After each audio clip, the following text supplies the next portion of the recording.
Kenny, how you doing? I'm good, Rodrigo. Good. Thank you for being here for this interview.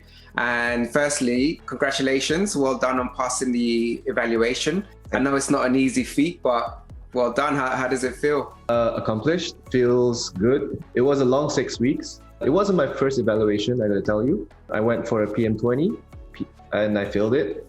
And then I got a little bit hasty. So I went directly back in the next week and I failed within the same week. So failed twice. And then I came back after a month and I nailed the PM50. So very relieved that I got through the whole process. That's awesome. That is awesome. That is an example right there of recognizing your mistakes, identifying processes that you need to take in place, and even taking a break. How important is that to take that break to then re-engage again? And then you obviously found some consistency. Yes, the break was very important. Running back into the second evaluation and failing it was really me asking for it. I knew what I was doing, but it's one of those things that traders would know, like asking for a loss. And that was actually one of my biggest lessons, really, knowing that I realized what I was doing and yet allowing myself to do it. You know, like we set a rule not to do it, and when I'm not in the zone, I told myself not to go near a chart. And when I break that rule, everything's off the table. You know, your account's liable, evaluation's liable, and you're gonna have to take a longer break after that just to cover up for all the mistakes. So why not just take the break? That's one of the lessons I learned. Yeah, that's so important. And I guess in hindsight, it's a lot easier. But in the moment, we just get so lost in our desire to achieve, right? Because we work so hard learning how to trade, back testing. We put all this hard work into it. We just then, when it comes to getting the results, we want that instant gratification. And so It sounds like you've obviously have a lot of experience in your trading, and you've obviously become aware of your own, I guess, mistakes. That's something that many traders, they lack. They don't have that sort of emotional intelligence. So tell me about your journey as a trader. How did you get started? How long has it been going for? My journey. In total, I've actually been in foreign exchange industry. I call it foreign exchange because I actually traded forex through the banks back in the day, back in 2013, you know. And the minimum to sit at the table was $10,000 USD, which is quite a big sum here in Malaysia. It's about 40,000 ringgit, 30 plus thousand ringgit back in the day. So 8 years ago, that was my first game, you know. I was just learning to buy the real currency, hold it, and then wait for it to go up, and then I trade it back. I made gains, but it was very long and slow gains. So I decided to go and look and learn for leverage. And that's when I found a community locally here in Malaysia.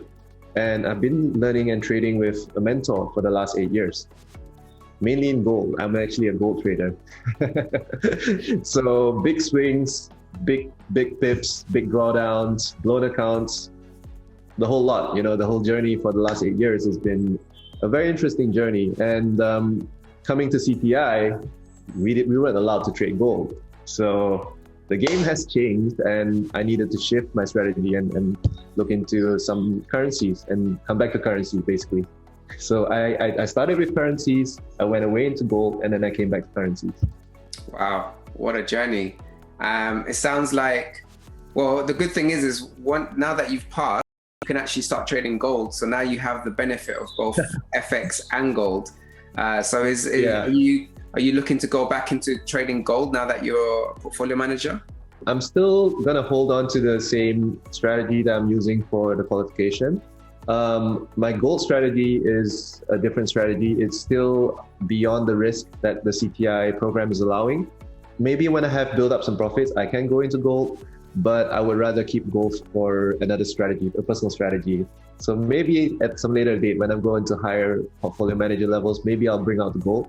But I'm quite happy trading the currency, and I'm only looking at one.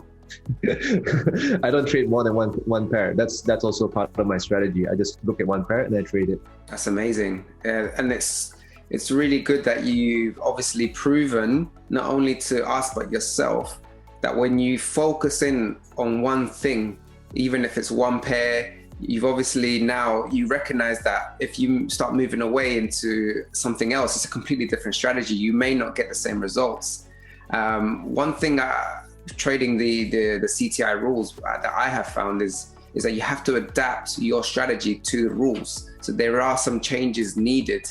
So I guess it is important that you took those first initial evaluations so that you've adapted now, I can imagine. Yeah. Did you make any changes to the strategy from when you first failed the evaluation till when you've passed? Actually, when I think back to the first evaluation, I took the 20,000, so you were given a 5,000 funded account. I grew it to nearly 5,200, which is nearly 4% profit. And that was the thing. I was in profit and I wasn't aware of the relative drawdown back then. So when I got kicked out at 4,998, and I was like 4,988 or 4,998. I was very cross, I was triggered. So that was the loss. And that first evaluation being lost made me lose the second one. So it was like a back-to-back, it was like a rage thing, revenge trading, mostly revenge trading. So what I did learn is keep aware of that 4% relative drawdown. I wasn't aware that the wall was coming closer, and when I did, I would have dropped my lot sizes, dropped my risk per trade, and I would have traded a little bit more buffer and got out of the hole. Because when we do have an edge, like what you're saying on your Instagram post, how do you keep that edge? That's what I realized from the first evaluation. Oh yes, I do like to post on Instagram, don't I? I'm really glad you found value on some of those videos. Sometimes I just I get these questions and I really want to help traders out. So I just speak my mind, I speak from experience, and I really enjoy it, actually. Coaching is such a big part of my trading process. It actually helps me be accountable. So everything that you hear me say on Instagram, I'm actually talking to myself. It's actually just kind of like reiterating what I should be doing, because even myself, I make the same rule. I break the same rules as everyone, and so yeah, good thing that you enjoy those videos. It's our little self-reflection, and it is part of a process that I realized that was quite integral to my learning journey as well, because that was one of the advantages of being in the trading community that I've been in the last 8 years. I was able to coach some of my friends. Some of my friends managed to help me out, and we bounce ideas off each other. And that's really keeping each other sane. That's what's required. I don't think I would have gone so far just going alone, really. Absolutely. Definitely without a mentor, definitely no. Without my team, no. And without rules, definitely not. So these three things. I was the last piece. Us is the last piece, but there are really 4 pieces when I look at this whole thing: the mentor, your peers, your system, and you. Absolutely. And you're the product of those 4 fundamental factors that have obviously proven to have an edge. All of that contributes to the edge itself. And like you said, being within those, having those 4 elements around your trading is so important. And one thing that a friend of mine, I would say, because he's one of the students in the mastermind, and he's also now a friend of mine. We work together on the side to develop our trading, and it's something that he said recently. He said, well, when you are showing someone, because what we do is we will back test, but I will show him how I back test, and we'll do it together. And then he shows me how he will back test, and then we'll give each other feedback. But we have to explain our edge to the other person so they understand it. And so when you do that, when you're coaching somebody else, what he says you learn twice. So there's one thing you learn on your own, and you read in the theory, you apply the back test, but when you're explaining it and teaching it to someone else, you yourself learn twice. And so that then creates those neural pathways. And if you do that consistently, like you did over the years, you've been coaching and mentoring your friends, even though you yourself have a coach, that accountability, that environment, it fosters such a powerful edge, and it fosters that neuroplasticity. And I guess that's what we need as traders. We need that consistency in our processes of development, in order to have that consistent performance when it comes to the real thing. And so that would be my advice to you, Kenny, is just to continue doing what you're doing, and don't focus on how much you're managing. Don't focus on the outcome of every trade. Focus on continuing that process, because that's what got you here in the first place. Yeah. That's one of the things that rings a lot with me. Focus on the process, because any moment when I look back in my journey, any moment I was just focused on the profits, that's when a lot of things went wrong. I got emotional, I got impatient, I got rash, all sorts. So focusing on the process is just very much like you're driving a car. You have to focus on the process of driving the car. You can't be thinking about writing a book while driving a car. So that's really a helpful advice that we've come to learn. Yeah, absolutely. So how would you describe your typical process? Like during the evaluation, when you absolutely smashed it, we go into your performance in a minute.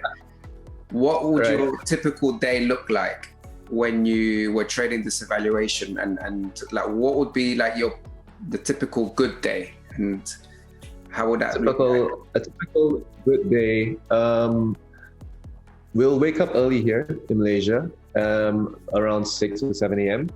I'll prepare my charts, and I'll usually be around and up for Tokyo Open, because I'm trading the pound yen. So I'm looking for a lot of movement in the morning, and my day will usually be done by noon or 1 p.m. when there's a good move and a good trade, because I'm a breakout trader on H1. So I will generally get a trade every day, and usually that's within anywhere between 0.2 to 0.5 to 1% in terms of gains. So I was just eating up gains throughout the whole time. I did get caught here and there, especially on H1. So, but throughout the whole time, I was just looking at that. On a good day, it would end by noon. That would be on a good morning session. Some days I take the mornings off.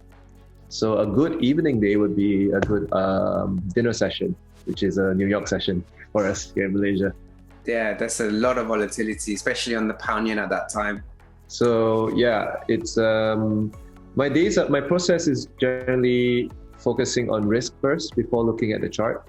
So I would look at my capital, and I'll say, look, I'm only risking 1% per trade, or whatever it is, 1% or less. And then I go into the market, I look at the pips, where my stop losses are, and then I go the other way. So because I'm only on one pair, I sort of have a continuous market flow and I'm in tune with the market. So I don't actually have to restart my process as much every day. I restart my process on Mondays, and I use it for a whole week, and then the next week we do it again. So usually by Wednesday I'm off. I look to trade 2 to 3 days a week now, where before I used to trade almost every single day. So that's a balance I'm looking to hit now. Amazing. And what else do you do with your time? In the other times, I'll just be playing with my kids, and most importantly, I'll be looking at my vertical farms. So vertical farming, yeah, you were telling me about this just before the interview. It sounds amazing. I'll definitely be looking into vertical farming, and anyone else, definitely look into it. It's such an amazing idea, concept. So how would you briefly describe your strategy and your edge? Shall we look at my statement while we do that? Yeah, sure, no problem. I'll bring that up. I think the squiggly line. So you can notice that I only took 66 trades throughout the whole evaluation. So not very high frequency. I do set limits to my trading activity, because over trading is also one of my really big weaknesses. I'm usually good for 2 to 3 trades a day, and anything beyond that, it's usually losses on losses. So knowing that, I only limit myself to 1 to 2 trades, and thus for over 30 trading days, you're looking at about 60 active trades. Awesome. This is definitely a very healthy balance curve. I can see that the losses were very well controlled throughout. This loss here and this loss, so it was from your 10th trade, your 28th trade, and Yep. your 39th trade. So you didn't really get that many losses, but your winners, I can see that you were controlling those winners very well. So how would you hold your typical winning trade? So I'm an intraday trader on H1 on pound yen, and I would just look for an inside break, which I would then hold to my advantage when it really does break out at high or low. I'm an SNR trader, so support and resistance. When it breaks the resistance, I buy. When it breaks the low, I sell. So simple and easy, really. Nice and simple. I love that. Yeah, I can see here on your statement, all I see is the pound yen. It's one of my favorite pairs to trade also. Brilliant. And you weren't just buying, you were also selling. So that's another really good sign that you're quite dynamic in your thinking. You're not just fixated on one direction. And I think that's why many traders, they get it wrong. But this is very impressive. Your win rate of 63.64%, that's very impressive in just only 66 trades. Is this sort of like your average performance? On a good month. I would say it's average. Yeah, it's average. Nice. There are better months. Yeah. Well, what's really impressive is your relative drawdown. Now, you definitely learned your lesson from the first time, didn't you? Yes. Not going anywhere close to the biggest number. I'm staying well below 2%. That's my goal. That is definitely the way to go. But now that you're a portfolio manager, there is no more relative drawdown. It's just a fixed stop out. The best portfolio managers, they build up that buffer in terms of profit, but they don't withdraw all of it. So that's also a good strategy, because now that you've got a fixed stop out, when you do decide to withdraw, don't withdraw everything, because that will get you closer to your fixed stop out of 4%. Yeah. So let's say, for example, you make 5% or you're up 6%. Instead of withdrawing all of that, just withdraw just partially. And the good thing is your target isn't extended. So let's say, for example, you reach 10% profit. If you then withdraw that 10% and you keep your 60% profit share, you only have to make 2.5% in order to progress to the next stage. You don't have to make another 12.5%. So that's something that you also need to consider now, that you need to come up with some sort of withdrawal strategy. So you're always maintaining that buffer. Understand. Yeah. Looking forward to it. It's a very different style of trading and thinking of strategy. I think one of the things that did help me during the evaluation phase was looking at chess videos on YouTube. Oh, wow. Yeah, learning strategy, because I did find that I'm looking at the chess boards more and looking at the charts more. I do find that there are more similarities, because in trading you're gonna have to take some losses. In chess, you're gonna have to make some piece sacrifices. You're gonna have to let go of some pieces at the right time in order to have an attack or have a defense. And similarly, in chess, the best move in any position is the best move. So this reminds me that I need to respect the market. When the best move in the market is going down, you better not be in a buy. Yeah. It's okay that you're not in a sell, but you better not be in a buy. So that's one of the parallels I did draw from chess. Absolutely. You just reminded me of a brilliant book. One of my favorite top 10 books that I read is The Art of Learning by Josh Waitzkin. Have you heard of it? No, I have not. So they made a movie from it called Bobby Fischer. And so Josh Waitzkin, it's like an autobiography, this book, and he's going through his journey as a math genius. He's a master in chess. He won world championships at a very young age. Yes. And then he moved and then when he retired from that, he then moved into Tai Chi, like push hand tournament.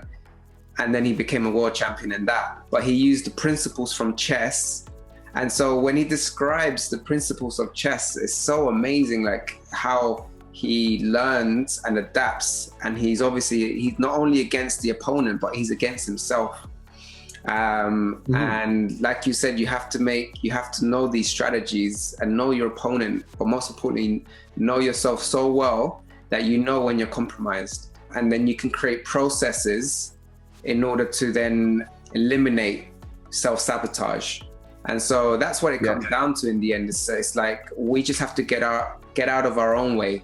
And so you watching those chess games, it just reminds you of just to be humble. And that's one thing that you definitely demonstrate, is that humility as a trader, to respect the rules of the game. And obviously you've respected not only the rules of the market, but you've respected the CTI rules. And that's why you've seen some really good success. And I really hope that you continue to see success as you progress as a portfolio manager. Yeah, no pressure now. Yeah, well, there's no time limit now. There's no more 12 months. There's just that you can take your time. Yes, absolutely, perfect. And so, what advice would you give to traders that are starting the evaluation, or who have actually failed one or two evaluations? I think really it's to learn where we went wrong. Like, we have a process, but are we really following the process? Because like the four things that we talked about: having a teacher, having some friends, having your peers, and having a system. Usually it's not any of these items which are wrong. The teacher's not wrong, your friends are not wrong, the system's not wrong. It's usually us. So have a system on how to reflect and how well we are abiding by our own rules, because how well do we drive? I do find that my driving style over the years have changed, not purely because of my age, I feel, but purely because of the fact that my trading is now being reflected in my driving. I don't really go aggressive in driving anymore, but when you do tailgate people and it does reflect in your trading, that's probably one of the first reflections you will find. Love that metaphor right there. And you're right, I've noticed my driving is also a lot more sensible. Yeah, trading changes you. It really does. It definitely makes you a better person. I love that metaphor. I'm gonna borrow that one. Feel free to. Yeah, I'm gonna use it for an Instagram video now. All right, sure, man, sure thing. Send me your Instagram account and I'll shout you out. All right. Piposaurus. Taurus, I love that. All right. Yeah. Well, on that note, Kenny, congratulations, well done. Thank you for this interview. It's gonna inspire thousands of traders around the world. So I've really enjoyed this interview. Really great to meet you. And again, I'm grateful for this interview, and it's been very insightful. Thank you. Thank you for having me, and looking forward to show what I can do with CTI and climb the ranks. Hopefully, we'll meet again in some future time. Absolutely, yeah. And if you need any help or anything like that with your development, we're here as well. We do offer those services in terms of trader development, psychology. And for the traders listening, we do offer the mastermind, which is exactly what Kenny was talking about, where you have other peers, where you have coaches and mentors, where you learn strategy, and we give you the tools in order to be able to develop all of those four elements that actually help you apply the edge properly. So more details in the description somewhere below. But on that note, thanks for watching, everyone. Thank you, Kenny, and we'll see you on the next interview. Cheers, guys. Bye. Bye.